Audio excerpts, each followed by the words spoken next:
hubungan kami memburuk dikarenakan Serapim. Maaf, photoshoot Hanbok itu belum pernah ada sebelum kita. Lalu Ailit hanya menyalinya saja. Kami dengan hormat meminta si Omin untuk berhenti berbohong bahwa Hi everyone, I'm Sul Kim. Welcome back to my YouTube channel.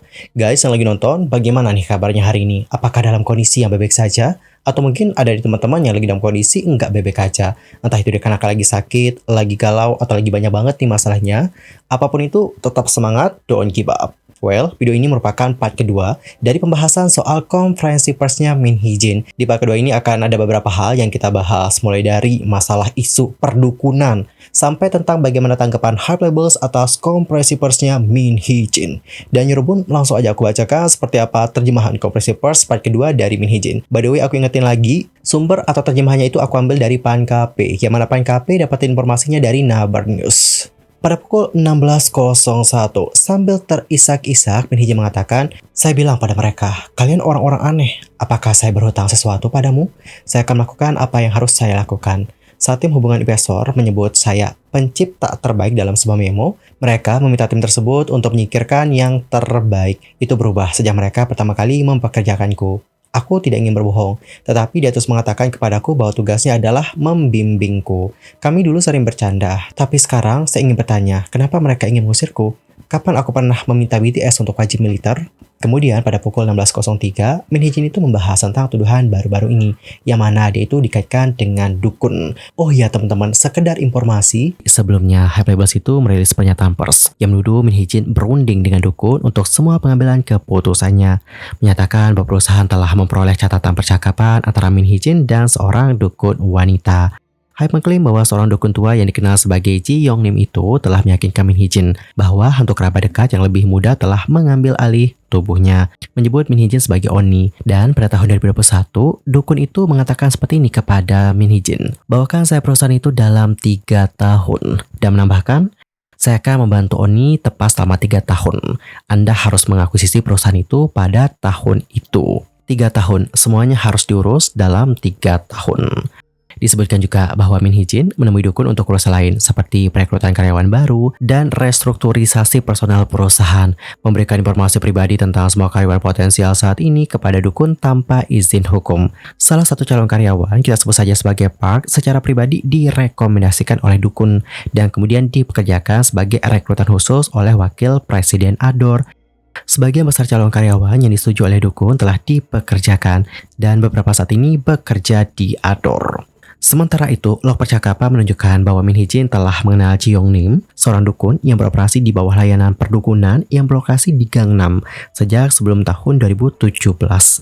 Pada bulan Agustus 2021, Ji Yong Nim mendirikan perusahaan bernama M Partners, mendaftarkan dirinya sebagai direkturnya.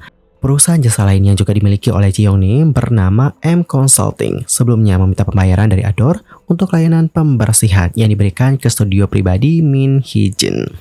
Hype Labels meminta Min Hee Jin untuk memverifikasi percakapan ini selama permintaan audit pada tanggal 22 April. Namun Min Hee Jin menolak menjawab permintaan Hype. Dan terakhir, Hype juga menyatakan ada tindakan kriminal lain yang tidak dapat mereka ungkapkan saat itu.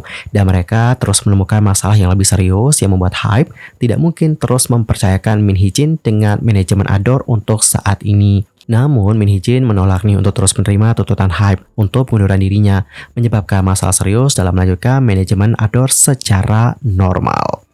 Dan Yorobun menanggapi soal dukun-dukun ini, Min Hee Jin mengatakan, "Saya bertanya kepada dukun karena saya sangat penasaran bagaimana merencanakan langkah kita jika tim andalan perusahaan akan wajib militer ataupun tidak. Saya akan melaporkan Hype dikarenakan pelanggaran privasi. Mereka menyensor pesan itu. Dia adalah temanku. Tidak bisakah saya mempunyai teman yang merupakan seorang dukun?" Dan di pukul 16.04, Min Hee Jin ini masih membahas tentang teman dukunnya dengan mengatakan, "Saya harus melakukan terapi karena Hype. Tetapi jika seseorang di sana bisa mendengarkan saya, itulah sebabnya saya mendatanginya. Bukankah kadang-kadang Anda pergi ke dukun? Tidakkah Anda melihat hal-hal yang selama ini biasa Anda lakukan? Saya yakin mereka melakukan serangan ini karena mereka menjadi lebih buruk jika seperti itu." Lanjut, di pukul 16.05, Min Hee Jin itu sambil mengacungkan remote control berbicara langsung kepada pimpinan Hype yang mengatakan, "Saya bertanya pada Park Ji Won, apakah mereka tidak malu dengan semua ini?" Park Ji Won menjawab, "Balas dendam datang setelah kesuksesan. Ini berarti dia setuju bahwa apa yang mereka lakukan itu salah." Bang Si-hyuk, Apakah kamu tidak malu pada dirimu sendiri? Jika saya memotong pembicaraan ini, maka Park Ji-won lah yang mencoba mengambil kendali. Saya mengirim pesan kepada orang tua bahwa saya melakukan semua ini karena New Jeans terasa seperti bayi saya.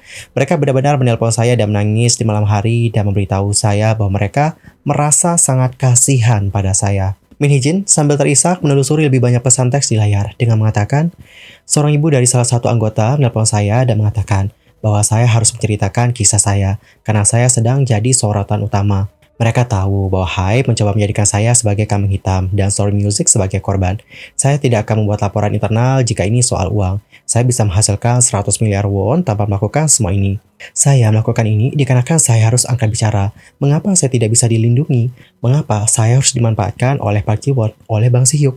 Saya melakukan semua yang saya bisa. Apakah saya terlihat seperti orang seper? Kami memiliki 2 wakil CEO dan salah satunya sangat lucu. Begitulah kata Min Hee-jin sambil menggelengkan kepalanya. Ia kemudian melanjutkan, mereka hanya mengambil memo, itu yang mereka tulis. Karena mereka tahu saya menderita dikarenakan Hype. Saya punya kontrak pemegang saham yang aneh dengan Hype. Saya tidak bisa mengungkapkan detailnya. Tapi, terus pengacara memotong dengan mengatakan, sejak awal tahun ini, kami sedang mengerjakan rinciannya karena ada persyaratan yang tidak adil dalam kontrak. Kami tidak bisa mengatakannya karena klausul kerahasiaan. Min Hee-jin lantas melanjutkan, ini yang aneh. Saya tidak bisa mengatakan apa yang saya derita. Kontradiksi dalam kontrak adalah 5%. Dari 20% saham yang saya miliki dan 2% yang saya berikan kepada staff. Itu tidak bisa saya jual. Itu seperti kontrak budak. Saya harus terikat dengan Hype selamanya. Kemudian pengacara berkata, dia mengatakan beberapa hal yang bisa disalahpahami. Adapun Min Hee-jin itu tidak terganggu dan meneruskan kembali, saya memang punya jiwa bisnis, tapi saya ambil jurusan seni. Jadi saya tidak tahu syarat kontraknya. Bingung. Jadi teman pemodal Ventura yang saya kenal, itu saya tanya apa yang terjadi dengan 5% itu. Dan begitulah saya menghubungi pengacara Kim En-shin. Kemudian Hype mengubahnya menjadi saya berkonsultasi dengan konsultan luar. Tapi apa yang saya diskusikan dengan investor, saya tidak akan pernah bisa meninggalkan Hype jika semuanya terjadi di sana. Mereka bisa membuat saya kelaparan sampai meninggoy. Lihat bagaimana mereka memplagiat lewat eyelid. Begitulah cara saya terlibat dalam kekacauan ini. Kemudian pada pukul 16.14, pengacara mengambil alih lagi dan mengatakan, kamu tidak seharusnya membicarakan hal ini di sini. Lalu Min Hee-jin membalas, tapi saya benar-benar ingin mengatakannya. Pengacara melanjutkan, kami sedang menegosiasikan ulang persyaratannya. Kami mempunyai kepentingan yang berbeda. Namun, wakil CEO mengatakan hal tersebut dikarenakan mereka frustasi. Kemudian pada pukul 16.15, Min Hee-jin ini beralih ke klaim bahwa dia telah berkonsultasi dengan dana kekayaan negara Arab Saudi dalam upaya untuk merebut kendali. Ia mengatakan, kami hanya main-main ketika menyebutkan dana Arab Saudi. Apakah itu mungkin? Maaf, saya memang seperti itu. Mereka memanipulasi pembicaraan karena itu sangat tidak masuk akal. Ini semua demi kehormatan bagi saya. Mereka tahu saya peduli dengan kehormatan. Dan mereka menggunakannya untuk melawan saya ketika saya membuat New Jeans. Dan saya tidak bisa melawannya. Park Ji-won, Anda benar-benar perlu melihat kembali tindakanmu. Jika kamu menonton ini, kamu bertingkah seolah kamu itu adalah temanku. Lalu kamu pergi ke Bang Si-hyuk. Dia memintaku untuk mempercayainya. Setelah itu, pengacara menambahkan, Anda semua akan tahu bahwa merebut kendali adalah hal yang mustahil. Ador memiliki kinerja finansial yang sangat baik. Jadi hal itu mustahil. Kami tidak membantah karena hal tersebut tidaklah masuk akal. Min Hee-jin kemudian berkata, saya tidak tinggal diam karena saya bodoh. Ini seperti bayi Solomon. Saya ibunya. Apakah Hype benar-benar peduli dengan New Jeans? New Jeans merilis sesuatu besok dan mereka melakukan ini. Mereka melakukan media play dukun karena mereka tidak menemukan kotoran di kartu kredit perusahaan saya. Satu-satunya hal yang saya beli adalah makan malam untuk pekerjaan larut malam saya. Lalu pada pukul 16.18, pengacara Min Hee-jin menjelaskan, Hype tahu bahwa video musiknya akan diluncurkan. Mereka mungkin terkejut, tapi mengapa mereka langsung merilisnya? Apakah mereka benar-benar menaruh minat terbaik pada New Jeans? Ini sangat rendah. Lihat, mereka merilis berita sebelum konferensi pers. Ada begitu banyak orang gila di industri ini. Saya perlu melampiaskannya. Saya depresi sekarang. Park Ji-won, saya sudah depresi selama 10 tahun sekarang. Kemudian pada pukul 16.20, dia itu kembali ke topik Park Ji-won dan juga Hype. Menampilkan lebih banyak pertukaran teks dengan eksekutif. Dengan mengatakan, Park Ji-won itu setuju bahwa Bang Si-hyuk menindak saya. Ini semua karena dia mencoba mengeksploitasi saya. Saya mendengarkan Park Ji-won karena saya menghormatinya. Namun, jika mereka menangkap percakapan ini, maka ini juga akan digunakan untuk melawanku. Saya menjadi psikopat dalam 3 hari terakhir. Kenapa saya tidak bisa mengatakan apa yang kuinginkan? Kenapa mereka tidak mendatangiku dan menanyakan semua ini padaku? Mereka membenciku dan ingin membunuhku memintaku dikarenakan membuat laporan internal. Gaji eksekutif Hype naik. Mereka diam agar terlihat baik di hadapan atasan mereka. Mereka mengatakan bahwa mereka memberikan saya 5 miliar won, tetapi saya hanya mendapatkan 2 miliar won. Pak Jiwon mendapatkan 1 miliar won meskipun perusahaannya mengalami minus. Mengapa dia mendapatkan lebih banyak? Saya melakukan semua ini di tanah tandus ini. Apakah Hype benar-benar memperlakukan saya dengan benar? Saya mengatakan bahwa saya tidak dapat mempercayai mereka setelah apa yang mereka lakukan terhadap New Jeans, meskipun mereka sukses. Kemudian pada pukul 16.24, Min Hee-jin kembali lagi menunjuk ke pertukaran teks yang ada di belakangnya. Dia bertanya, apakah saya bodoh dikarenakan mempercayai Park Ji-won ketika dia memintaku untuk mempercayainya? Saya lupa Park Tae-hee, begitulah kata Min Hee-jin sambil mengacu pada Chief Creative Officer Hype. Wow, media, tolong berikan semua upayamu pada artis-artismu. Saya telah menjadi korban pencemaran nama baik dan rumor palsu. Cerita serupa mulai sekarang, dan seterusnya. Lalu pada pukul 16.27, Min Hee-jin kembali ke tuduhan hukum Hype terhadapnya dengan mengatakan, jika Anda mencoba mematikan anak perusahaan yang berkinerja baik, itu merupakan pelanggaran kepercayaan. Itu melanggar hak pemegang saham. Saya mencoba mengatakan semuanya dengan baik. Saya katakan kepada mereka untuk tidak main-main dengan Vivi. Saya tidak pernah memberikan perlawanan kepada orang lain. Saya berjuang untuk mereka. Saya telah ditawari begitu banyak tempat. Bahkan selama saya berada di sini, saya mendapatkan telepon dari investor tentang pada hari kedua dan ketiga dari semua ini. Padahal kupikir reputasiku telah hancur. Kemudian pengacaranya Min Hee-jin menambahkan, Anda harus memahami bahwa dia tidak merencanakan apapun. Lalu Min Hee-jin melanjutkan nih guys, saya hanya mengatakan bahwa saya mendapatkan panggilan untuk berinvestasi. Ini adalah dunia gila di mana setiap orang melakukan segalanya demi uang. Saya melakukan semua ini dan 16 miliar won. Pengacaranya kemudian memotongnya. Seorang wanita yang cakap dan pria yang cakap menikah dan mempunyai anak-anak yang cantik. Begitulah pengacaranya menjelaskan tanpa basa-basi. Mereka punya ujian di depan dan mereka berusaha mewujudkan melalui kesepakatan, seperti kesepakatan pemegang saham. Lalu dia baru saja menerima surat cerai. Dan mengapa Min Hee-jin begitu pemarah? Tapi, bukankah kamu akan mengatakan banyak hal dan membayangkan hal-hal selama perceraian? Min Hee-jin lantas mengatakan, saya benar-benar buruk dengan kata-kata, tapi saya punya banyak hal dalam diriku. Saya merasa sangat sedih karena foto para reporter. Mereka ingin mendapatkan gambaran diriku yang terlihat sangat buruk. Inikah yang dirasakan para selebriti? Bagaimana mereka bisa memperlakukanku seperti ini? Kemudian pada pukul 16.34, media UBS bertanya nih guys pada Min Hee-jin dengan mengatakan, ada laporan internalnya? Lalu Min Hee-jin menjawab, saya ingin Hype sadar, tapi saya akan melihat bagaimana keadaannya dan merilisnya nanti. Sayalah yang berkata, jika kamu ingin mengatakan sesuatu, datanglah dan lawan aku dengan adil. Lalu pengacaranya Min menambahkan, ada hal-hal yang tidak bisa kami ungkapkan saat ini. Tetapi kami ingin melakukan perubahan secara internal. Jadi kami hanya memberitahu para eksekutif. Namun saat ini sulit untuk mengungkapkan apapun. Kemudian pada pukul 16.36, JTBC bertanya, apakah Anda akan mengadakan rapat pemegang saham pada tanggal 30 April? Apakah video musiknya akan dirilis besok? Kemudian Min Hee-jin menjawab, iya. Kenapa kita harus dirusak dikarenakan Hype? Saya ingin menuntut Hype. Mereka menyuruh saya menyerahkan laptop saya kemarin. Lalu mengungkapkan tanggal yang berbeda dari yang lain. Mereka pengacara dari Kim En-chang. Saya hanya orang biasa, orang dari sekolah seni. Bagaimana saya bisa menceritakan kisah saya? Hanya cerita Hype yang keluar. Tapi, saya sangat berterima kasih kepada semua orang yang membantu saya selama ini, termasuk wartawan. Bagaimana mereka bisa memperlakukan saya seperti ini setelah semua yang saya lakukan? Satu-satunya hal yang bisa kumohon adalah ketulusan. Saya berharap budaya humas ini berubah. Tolong, saya berharap wartawan mendengarkan cerita anak-anak kecil. Tolong tulis cerita anak-anak kecil. Ini sangat tidak adil. Dan saya bahkan tidak tahu bagaimana memainkannya. Perhatikan, apakah mereka mempromosikan Eugene seperti yang mereka lakukan sekarang? Oke, kemudian pengacara mengatakan, mengenai rapat pemegang saham, kami tidak bisa merusak jadwal grup tersebut. Kami akan melanjutkan semuanya. Belum ada keputusan mengenai rapat pemegang saham dikarenakan situasinya sangat rumit. Kemudian media MTM bertanya nih sama Min Hee-jin, apakah Bang Si-hyuk memintanya untuk bertemu? Lalu Min Hee-jin menjawab, tidak. Lalu, MTM bertanya lagi, apakah kamu meminta untuk bertemu dengannya? Lalu dijawab lagi nih, Park Ji-won ada di tengah-tengah. Dan saya minta maaf untuk mengatakan ini. Tapi ini seperti pasangan suami istri yang tidak ingin bertemu satu sama lain sebelum mereka bercerai. Hubungan kami memburuk dikarenakan Lee Se-rapim. Maaf, tapi kami tidak pernah bertemu setelahnya. MTM bertanya lagi, independent multi-label tidak dijaga dengan baik? Terus Min Hee-jin mengatakan, saya tidak menjelek-jelekan siapapun, tapi ini soal kekuasaan. Ada fungsi bersama dari sistem pusat, seperti Human Research dan IT. Label bisa saja berbeda idenya dalam beberapa hal, namun Hype tetap ingin mengontrol label dan mempermudah segalanya. Setiap label perlu melakukan hal yang sama, menjaga keunikan seperti Eyelid. Saya tidak ingin berbicara sampah tentang mereka. Mereka tidak bersalah. Orang dewasalah yang berdosa atau bersalah. Alasan kami tidak punya photocard, tapi memberikan hadiah secara acak. Tolong, jika Anda punya foto setiap selebriti, itu akan menjadi kamus. Harga album tidak naik, tapi biaya produksi naik. Jika kami tidak memberikan hadiah secara random, orang-orang akan membandingkan popularitas masing-masing member. Itu sebabnya kami nggak membuatkannya. Saya juga tidak suka hadiah random. Saya ingin melakukannya bersaing secara adil dengan konten. Saya mengelola secara mikro, dikarenakan itu mengambil tanggung jawab. Saya berharap perusahaan lain berhenti melakukan itu. Anda mengacaukan pasar jika Anda melakukan ini. Kemudian itu juga mengacaukan pasar saham Newgens. Tapi saya pikir itu hanya benar untuk mengadakannya hanya ketika anggota menginginkannya. Tapi apa yang membuat saya kesal tentang hype adalah bahwa mereka tidak menghargai Newgens.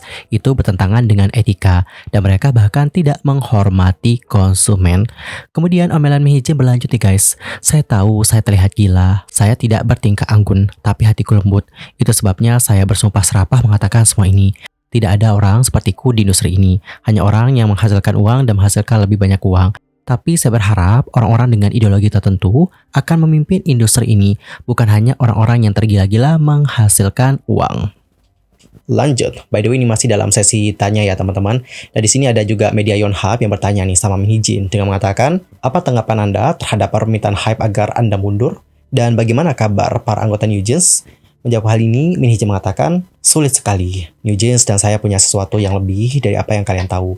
Mereka selalu memberitahuku bahwa mereka berterima kasih dan mencintaiku. Hani memberitahuku bahwa dia akan datang kepadaku. Herin biasanya seperti kucing dan tidak banyak bicara, tapi dia menelponku dan memberitahuku bahwa dia tidak bisa menemukan kata-kata untuk mengirimiku pesan. Dia berkata bahwa dia hanya ingin mendengarkan suaraku. Herin menangis selama 20 menit penuh. Sambil menangis, Mihijin mengatakan kembali, dia mengatakan padaku bahwa dia sangat berterima kasih padaku karena saya membantunya melewati masa-masa sulit. Dia berkata bahwa dia ingin memberitahu semua orang apa yang terjadi. Ibu para anggota sangat khawatir bahwa saya akan bunuh. Tapi kenapa saya harus melakukannya? Saya akan mengatakan semua yang ada di hati saya. Tahukah Anda apa yang dikatakan Park Ji-won kepada para ibu?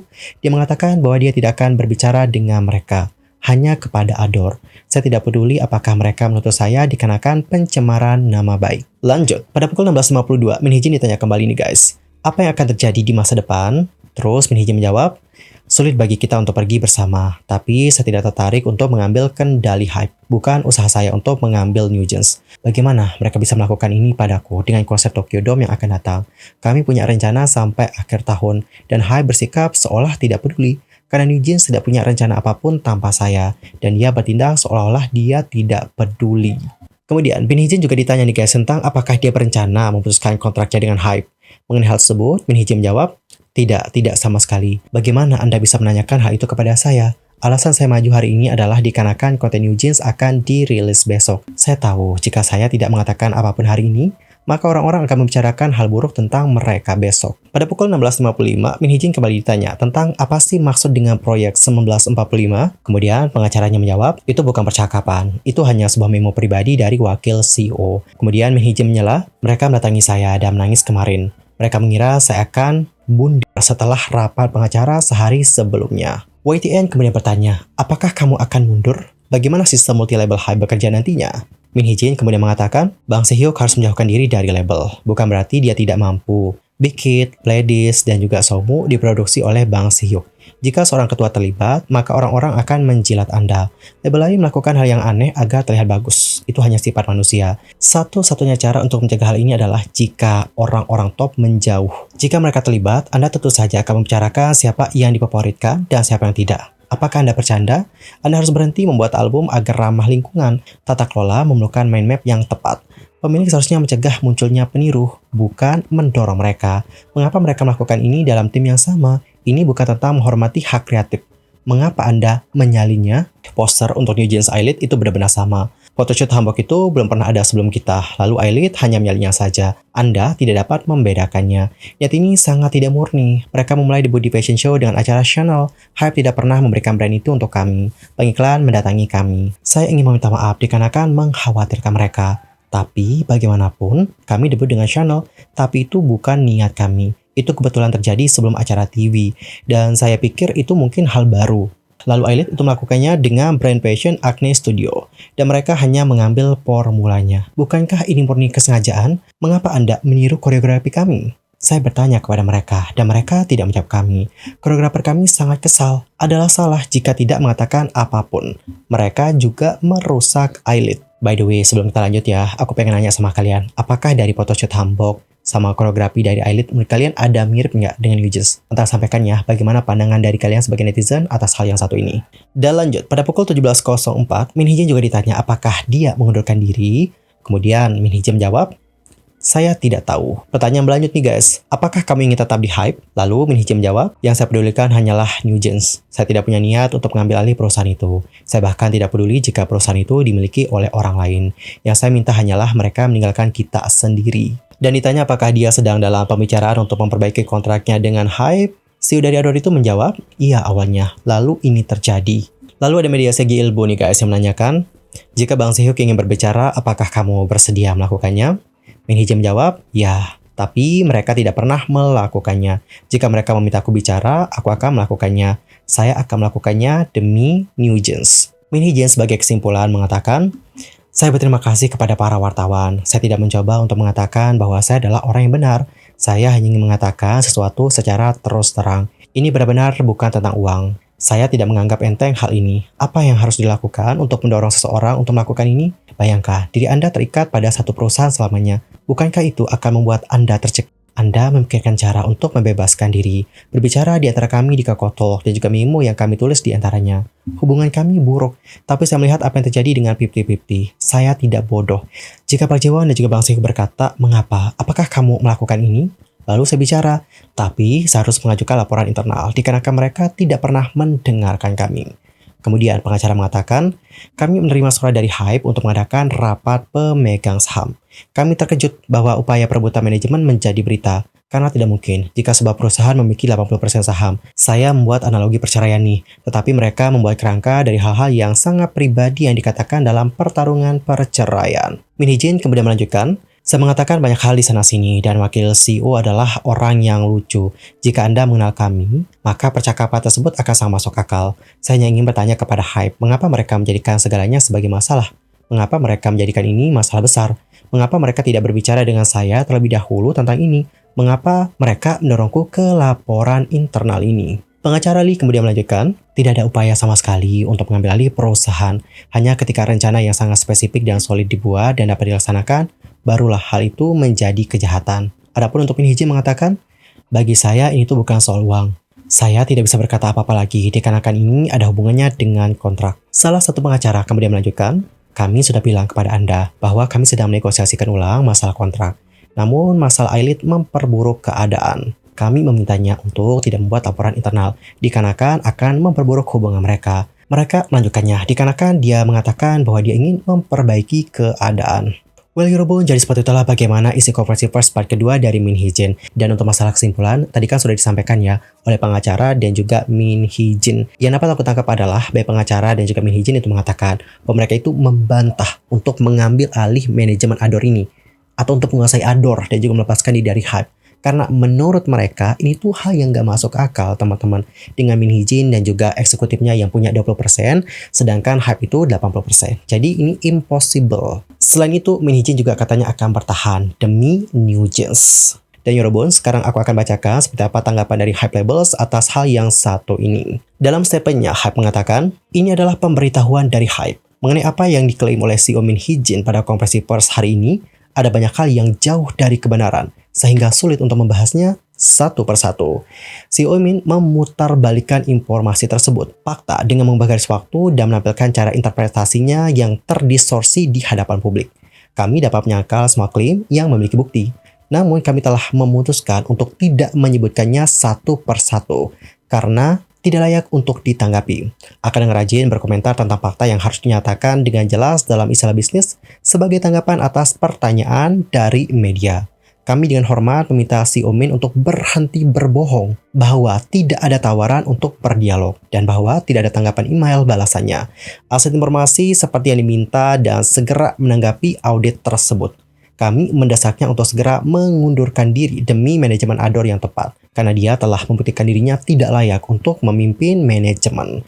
Selain itu, harap berhenti menyebutkan artis dan orang tuanya. Sebagai itu, merendahkan nilai para seniman. Oke teman-teman, jadi seperti itulah bagaimana tanggapan dari Hype Labels. Dan kita akan terus tunggu ya bagaimana kelanjutan dari permasalahan ini. Ya kita doakan saja, semoga permasalahan ini dapat segera selesai.